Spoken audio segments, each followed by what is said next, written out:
This is Kal Kat, the Kal Katster, and this is a. I was just looking over the latest episode of Transformers Lexicons and Transformers Lexicons. Artemis Incident, and yeah, it's a lot of fun. I liked it. The original book was about 91, 92 pages, somewhere around that. Turned it into an hour-long episode, and an hour long is fine. It's not like we cut out 30 minutes. It's just that it was kind of double-spaced. So we might have cut out 30 minutes altogether, but yeah, there were some things that did not work in the story, so we didn't use them. The Artemis and Lexicon story. Haven't learned anything more about who they were. Artemis Cavalier story. Artemis Prime and Cavalier are semi-famous. We thought first that they were directly related to the Windblade contest and the other thing. But I think it's more likely that IDW people just saw them and copied them and liked what they did than she was actually in the contest. And I can't find any connection that says she was involved in that. Her character actually looks more like that weird Optimus Prime character from England with the rockets on the trailer. Machine Wars Optimus Prime. More like that. But we didn't have one that was around. Well, we have one somewhere in storage, but it would be hard to find it. But yeah, so we used Earthrise or Legacy. We're using Legacy toys, in case you didn't notice. Transformers Legacy. Most of these are Legacy guys. So we're using those, and the Legacy Beast Wars ones from Earthrise and Legacy. Scale is completely different. So when you saw Draconus Prime's like a head and a half taller than all of them, and they started making them smaller. And in post production here, we've gone over to the Target store to attempt to find some more guys and to report that someone ripped off the head of Silver Streak out of the box, because now they have all the boxes. They have the boxes open cased, so you can reach in and pull the head off. Of course, some a-hole went in there and put all the heads off of some of the figures. Not just Transformers, other figures got their heads tore off too. But those aren't going to be useful for anything. So this is sort of behind the scenes afterward thing on that. Next couple of episodes is the Chromia series and the Cooper series. They were similar in story and tone to the T.L. Aarons series, but not violent and not cruel and mean. So we wanted to use the ones that were PG-13, not use the cruel. We have to cut out all the violence. This one and we don't know who Chromia 311 is. And in the credits, Skids is not listed, nor is Dino, two Transformers, not listed in the credits. But that's okay, because maybe they didn't want to be listed in the credits. So there were people that allegedly left the series. The Nukes and one other character left the series to do other things. It wasn't like the characters weren't interested in doing it anymore. They just had another prior engagement. They were going to be doing another show out there, so we'll see what they're up to in the future, probably over there. So we were just using the name and probably shouldn't have, because we weren't connected to them in the first place. So can't use that name.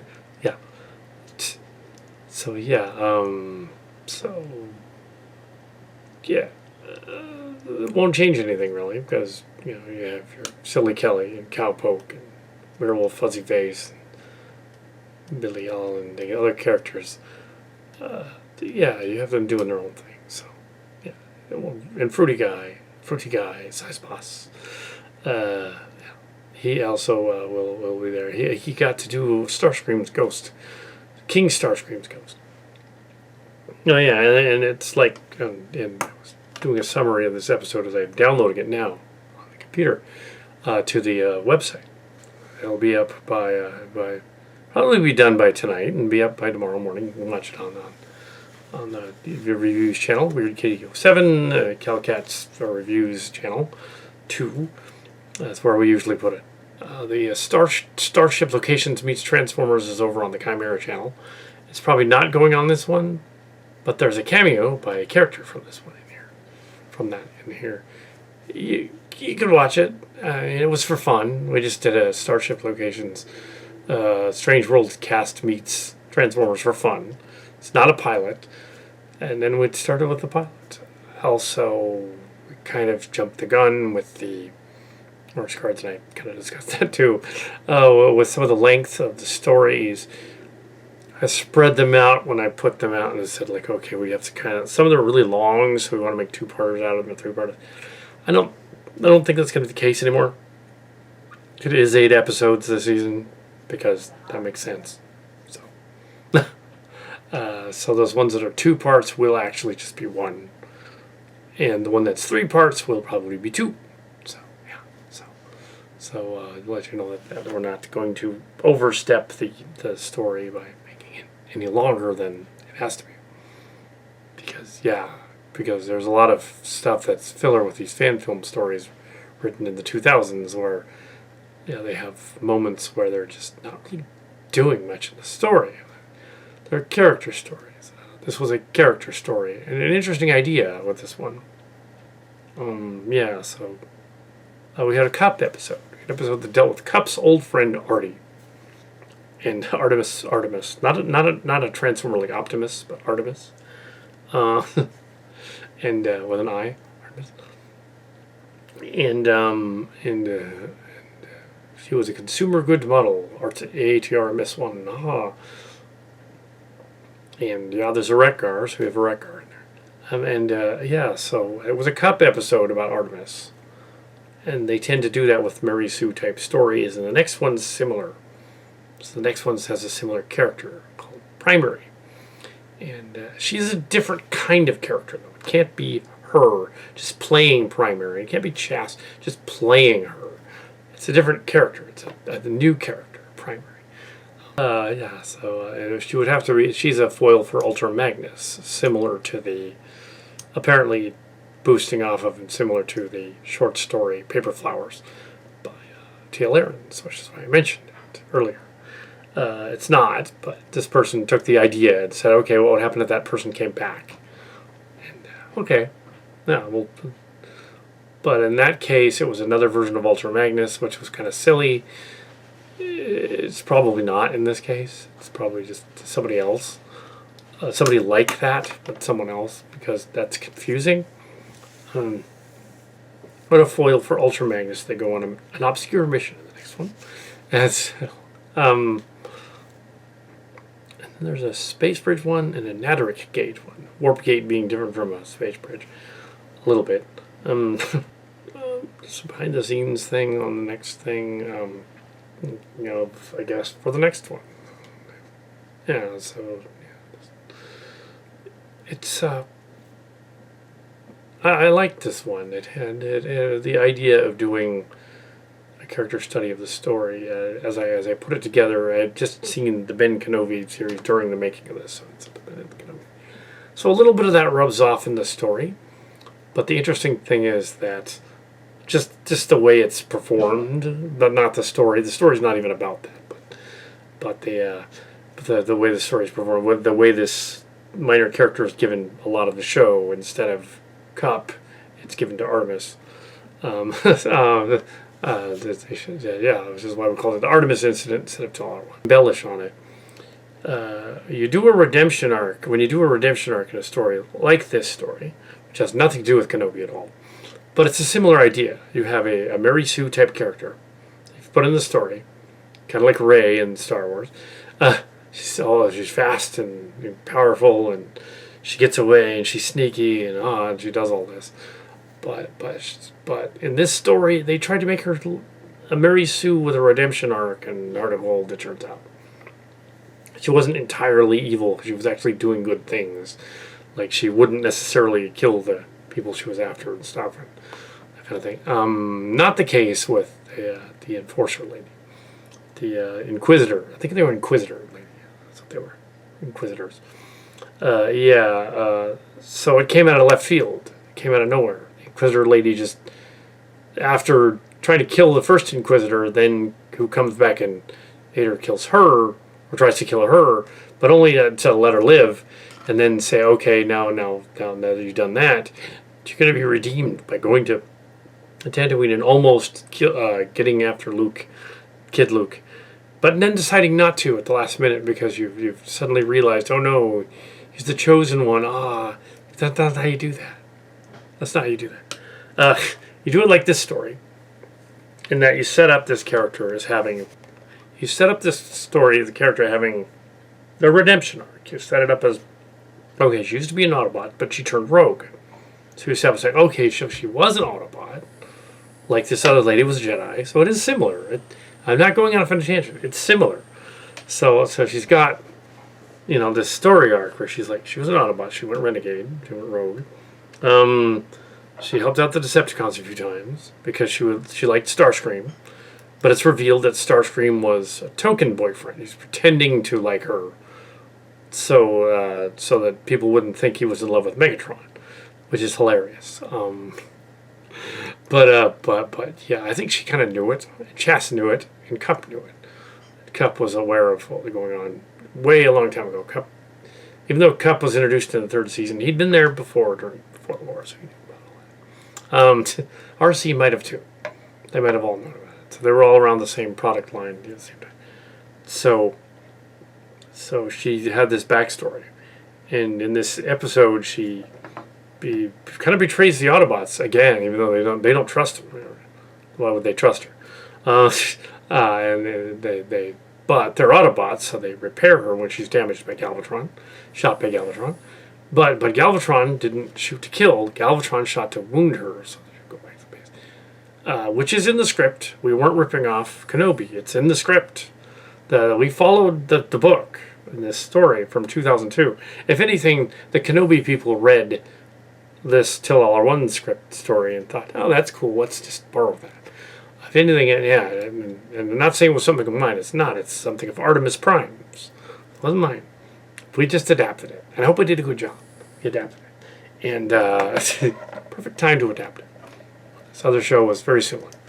And you could say, okay, the redemption arc of the fallen hero is Greek tragedy, basically. So, yeah, she's not a leader. She's the fallen hero archetype.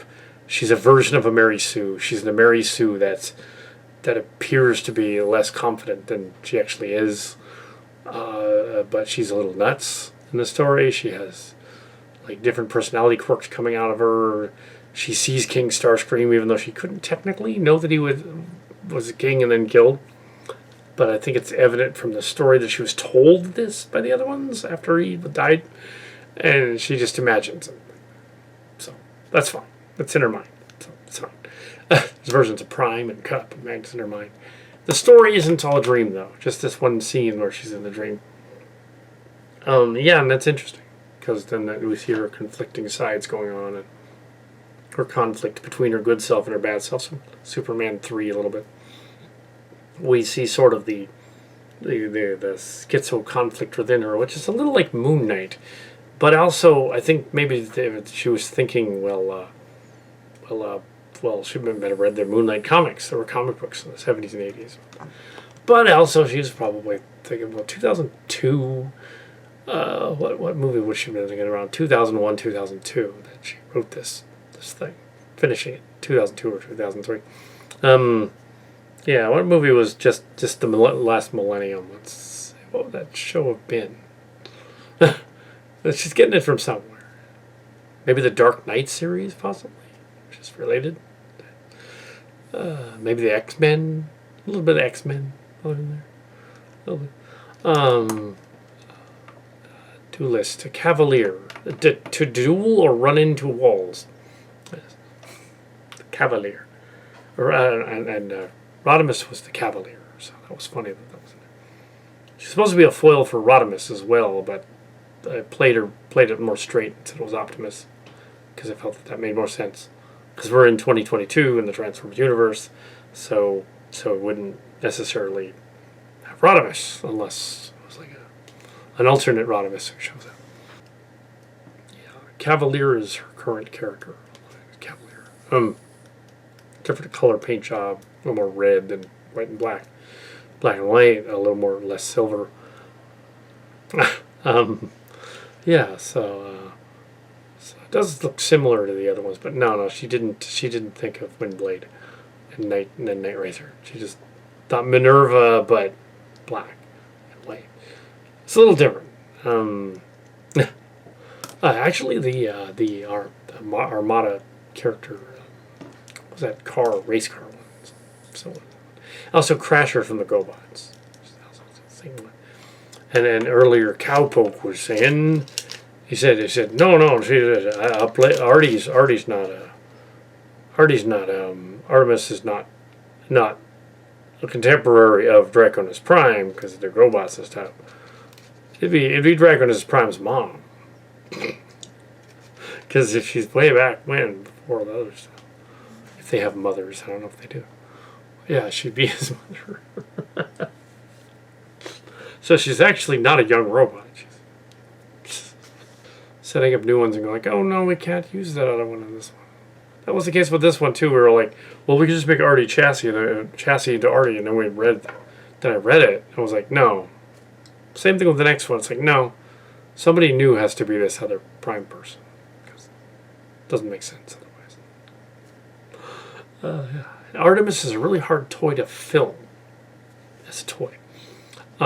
She's got those stacks that stick out, and so it's a laser Optimus Prime. If you want to get if you want the character, it's a legacy laser Optimus Prime. And the Galvatron is a legacy Galvatron.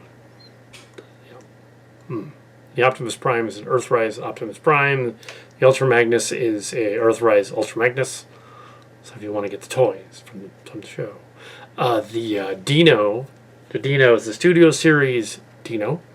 Not Cliffjumper, it's Dino. They re-released him, Grillatron. Blaster is a Generations Blaster, and Bulkhead is Legacy Bulkhead. Soundwave is Generations Soundwave, the one with the disc-shaped and the evil cyber disc that was it was Ravage as a disc playing the evil cyber disc in the story, the chip. Yeah. And they're from Transformers Adventure. That's what those Cybertron Transformers Adventure Soundwave and Blaster. Yeah, as aired as Generations Soundwave and Blaster. They transform into a sort of little truck things. Let's see what else. Cyclonus is Kingdom Cyclonus. Inferno is Kingdom Inferno. And Hoist and Grapple are Kingdom and Earthrise. Hoist and Grapple, Kingdom. Red Alert is Earthrise Red Alert. Yeah, New England transforming gone by him. Let's see.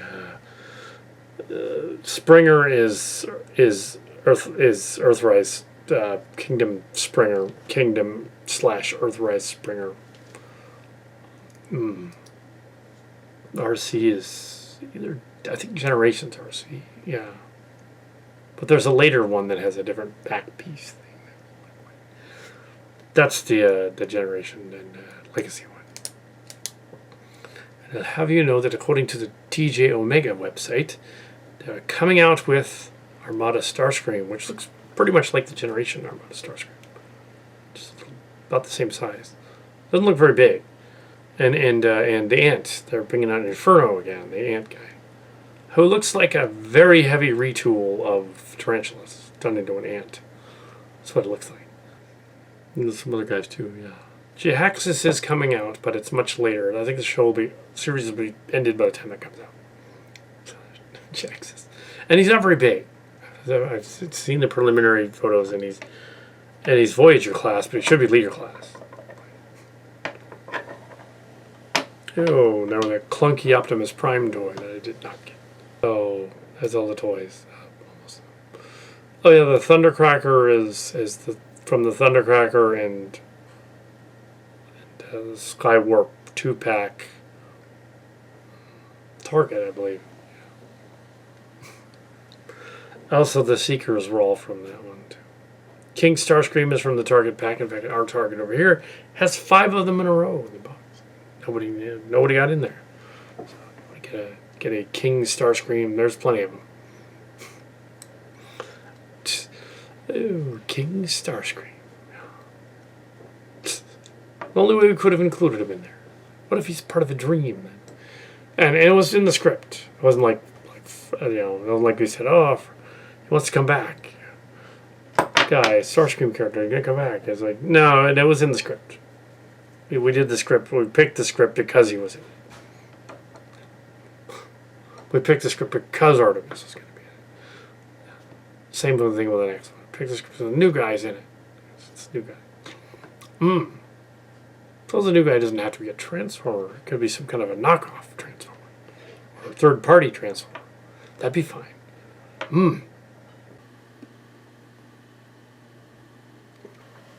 Okay, this one's not getting canceled.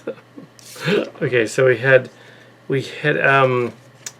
got a notice for August and Saturday for Super Toy in August, but it is going to be in Pleasanton. We can't make Super Toy in August, and besides, it's August and in August, so another convention to go to in August. It used to be called San Jose Silicon Valley Comic Con. But the Comic-Con people got mad and said you can't call it that. So Adam Savage is now calling it Silicon. He loves him some Cillians. So, of course, the Cillian have to go to the Cillian convention. Let's see, this is going to be August 27th and 28th. So Kal Kat will be there August 27th and 28th. Saturday and Sunday. So, panel will not get canceled. We hope. And so we'll be there. And, it is early July now, so it's 2 months away. I don't know how much of Lexicons Transformers will be finished by then. We thought for sure 3 or 4 episodes would be done by now, but all of the month of June was gone. So nothing was done in June. At worst, 2 more episodes by then, or at best, 3 more episodes by then. So we'll see what Silicon Valley Comic Con. So yeah.